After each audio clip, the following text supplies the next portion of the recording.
ఉన్నటువంటి చరిత్ర అయితే 40 మందికి పైగా శతగాత్రులు ఆసుపత్రిలో ఉంటే సాక్షాత్తు ఈ రాష్ట్ర ముఖ్యమంత్రి హాస్పిటల్కి వచ్చి బాధితులు పరామర్శిస్తే వీరన్న గారు మొహానే ముఖ్యమంత్రి సైతం పూల పనులు విసిరేసినటువంటి చరిత్ర కలిగిన ప్రాంతం విజయనగర ప్రాంతం.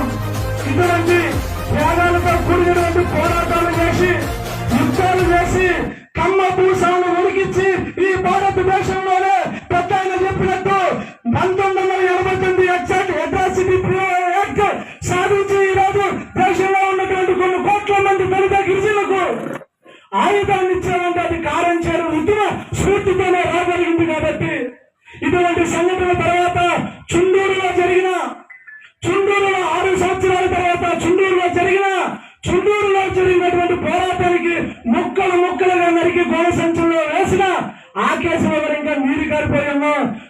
లక్ష్మీపేట గాని ఆగిరిపల్లి గాని వేంపేటలో అత్యంత దారుణంగా బాధికులు 5గురిని పూరి గుడిసెల్లో పెట్టి నిప్పంటించి తగలబెట్టితే అక్కడ ఉన్నటువంటి ప్రాంతంలో ఏ తెలుగు సంఘాల నాయకులు గాని ఏ రాష్ట్ర నాయకులు గాని పీపుల్స్ వారు గాని ఏ నాయకులు కూడా ఆ సంఘటన మీద నిలువెత్తి చేయ రెడ్డి భూస్వాములకి మునిగిపోయినటువంటి సంఘటన వేంపేట.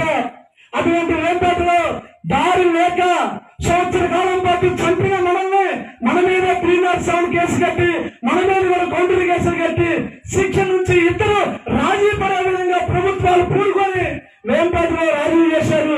అటువంటి రాజీ ఈ కారంచేరు ఉద్యమంలో జరగల కేవలం జరగకపోవటానికి దేశంలో ఉన్నటువంటి అందరూ ఏకమై కారంచేరు బాధితులు సంవత్సరాల పాటు ప్రభుత్వం నుంచి రావాల్సినటువంటి ఏ పథకాలు కూడా తీసుకోకుండా మన వాళ్ళే మనం ఇచ్చినటువంటి వ్యక్తుల ద్వారా తిరిగి బతుకుతూ పోరాటం చేశారు. కాబట్టి 85 తర్వాత కారంచేరు బాధితులకి సంవత్సరాల తర్వాత ఇల్లు రావడం గాని ఉద్యోగాలు రావడం గాని కారంచేరులో ఉన్నటువంటి అందరికంటే కూడా కమ్మ భూస్వాముల కంటే ఈ రోజు మన గ్రామంలో 100కు పైగా ఉద్యోగస్తులు డాక్టర్లు చదివారు, ఇంజనీరింగ్ లో ఉన్నారు, రైల్వే జాబ్ లో ఉన్నారు, రెవెన్యూ జాబ్ లో ఉన్నారు. అన్ని శాఖల్లో ఉద్యోగాలు ఉన్నటువంటి ఈ దేశంలో లేనటువంటి విధంగా ఈ విజయనగర కాలంలో ఉన్నారంటే అది మా గొప్పతనం కాదు. మా వాళ్ళలో ఉన్నటువంటి ధైర్య సాహసాలు వారికి మద్దతుగా నిలబడ్డటువంటి ప్రతి బిడ్డ కూడా ప్రత్యేకంగా ధన్యవాదాలు తెలియజేసుకుంటున్నా. అదేవిధంగా ఆ రోజు కారంచేరులో 250 కుటుంబాలకు 2.5 ఎకరాలైతే ఈ రోజు విజయనగర కాలనీలో 59 ఎకరాల్లో మేముంటున్నాం.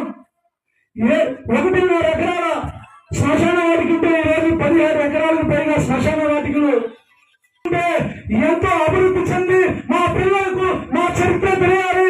మా చదువు ముందు చేసినటువంటి మా పెద్దలు మా పెద్దమ్మలు మా తాతలు ఏ విధంగా పోరాడి మమ్మల్ని రక్షించారో అదేవిధంగా నేటి తరానికి భావి తరాల పెద్దలకు ఇటువంటి చరిత్ర తెలిసే విధంగా ప్రతి ఒక్కరూ కూడా తెలిసే విధంగా చేయడానికి ఈ 1985 జూలై 17వ తేదీన జరిగినటువంటి రక్త చరిత్రలో దేశ చరిత్రను మార్చినటువంటి సంఘటన కేవలం కారంచేరు యొక్క సంఘటన.